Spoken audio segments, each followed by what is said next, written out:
Assalamualaikum semuanya. Di sini saya akan menjelaskan tentang identitas sosial. Apa itu identitas? Nah, identitas itu adalah diri. Yang dimaksud dengan diri di sini yaitu semua ciri jenis kelamin, pengalaman, sifat-sifat, latar belakang budaya, pendidikan, dan semua atribut yang melekat pada seseorang. Menurut William James dalam Walgito, identitas sosial itu adalah diri pribadi dalam interaksi sosial. Selanjutnya, dalam identitas sosial ini mempunyai komponen. Yang pertama ada diri pribadi. Nah, diri pribadi itu pusat dari dunia sosial setiap orang.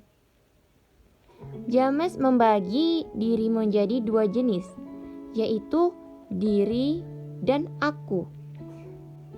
Diri itu objek, dan aku itu inti dari diri aktif, mengamati, berpikir, dan berkehendak. Selanjutnya, di dalam diri ini mempunyai aspek-aspek. Yang pertama, ada kesadaran diri subjektif. Kesadaran diri subjektif ini kemampuan membedakan dirinya dari lingkungan fisik dan sosial. Yang kedua, ada kesadaran diri objektif. Yang dimaksud dengan kesadaran diri objektif di sini yaitu kesadaran atau keadaan pikiran dan tahu bahwa seseorang itu tahu dan mengingat simbolik. Selanjutnya, kesadaran diri simbolik. Kesadaran diri simbolik ini yaitu kemampuan organisme membentuk konsep, abstrak, dan diri melalui bahasa. Yang kedua, ada konsep diri pribadi. Konsep diri itu yaitu kumpulan keyakinan dan persepsi diri. Kaplan mengartikan konsep diri itu sebagai evaluasi individu mengenai diri. Selanjutnya, masuk ke konsep diri sosial. Diri sosial itu bagian dari siapa kita, bagaimana kita berpikir tentang diri kita. Dan ada dua komponen yang melandasi diri sosial. Yang pertama ada hubungan interpersonal, dan yang kedua ada keanggotaan pada kelompok yang besar. Selanjutnya, faktor eksternal yang mempengaruhi konsep diri. Yang pertama ada perubahan usia, yang kedua memasuki pekerjaan baru, yang ketiga perubahan hidup yang besar, dan yang keempat interaksi interpersonal. Selanjutnya ada self-esteem. Self-esteem ini yaitu evaluasi diri yang dibuat oleh setiap individu atau sikap seseorang terhadap dirinya sendiri dalam rentang dimensi positif dan negatif. Contohnya seperti meremehkan bakatnya sendiri atau merasa selalu tidak bisa. Banyak motif yang memungkinkan munculnya self-esteem. Yang pertama ada self-assessment, yaitu memperoleh pengetahuan yang akurat tentang diri sendiri. Lebih banyak terjadi pada masyarakat kolektivistis. Yang kedua, self-enhancement, yaitu memperoleh informasi positif. Dan yang ketiga adalah self-verification, atau melakukan konfirmasi atas sesuatu yang sudah diketahui. Selanjutnya yaitu mengevaluasi diri sendiri. Ketika kita mempunyai self-esteem yang tinggi, berarti kita memiliki kecenderungan untuk menyukai diri sendiri. Hal ini karena opini orang lain dan pengalaman spesifik. Tetapi self-esteem juga tidak lepas dari pengaruh budaya setempat. Selanjutnya ada social comparison. Ketika individu mengevaluasi tentang siapa dirinya, secara langsung dia akan menemukan informasi utama yang relevan tersebut di orang lain. Individu akan menilai dirinya sendiri atas dasar perbandingan sosial. Inilah yang disebut dengan social comparison.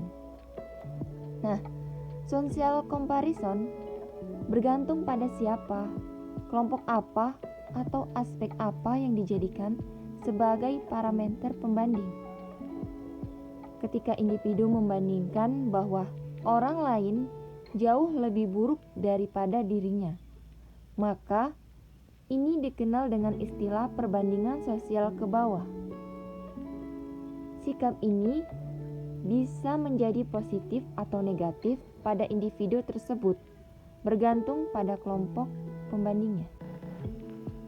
Selanjutnya ada aspek lain dari fungsi self. Yang pertama, self-focusing. Apa itu self-focusing?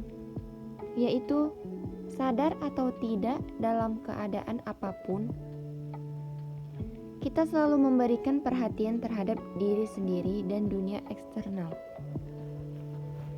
Yang kedua ada self-monitoring. Nah, self-monitoring ini yaitu memonitor tingkah laku dengan menggunakan tanda-tanda internal atau eksternal. Dan yang ketiga yaitu self-efficacy. Self-efficacy ini yaitu percaya pada diri sendiri. Selanjutnya masuk kepada gender. Menjadi seorang laki-laki atau perempuan sebagai aspek krusial identitas. Poin pertama, ada jenis kelamin gender. Gender itu segala sesuatu yang berhubungan dengan tingkah laku, kecenderungan, dan lain-lain yang mendefinisikan seorang pria atau perempuan dalam kebudayaan yang ada. Poin selanjutnya yaitu dasar identitas gender. Teori skema gender menyatakan bahwa anak-anak memiliki kesiapan umum untuk mengorganisasikan informasi tentang self atas dasar definisi budaya pada atribut laki-laki dan perempuan yang sesuai. BEM 1981-1983. Dengan bertambah dewasanya anak, tipe jenis kelamin atau sex typing terjadi ketika mereka memahami stereotip atau tepat yang berhubungan dengan kelaki-lakian dan keperempuanan dalam budaya mereka. Hal penting dari apa yang dipelajari anak tentang gender adalah berdasarkan observasi terhadap orang tua mereka dan mencoba menjadi seperti mereka. Poin selanjutnya yaitu peran gender di rumah dan dalam pekerjaan.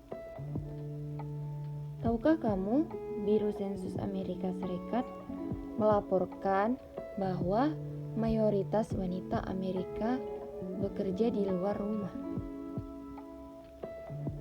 Dalam berbagai situasi, pria memang melebihi wanita.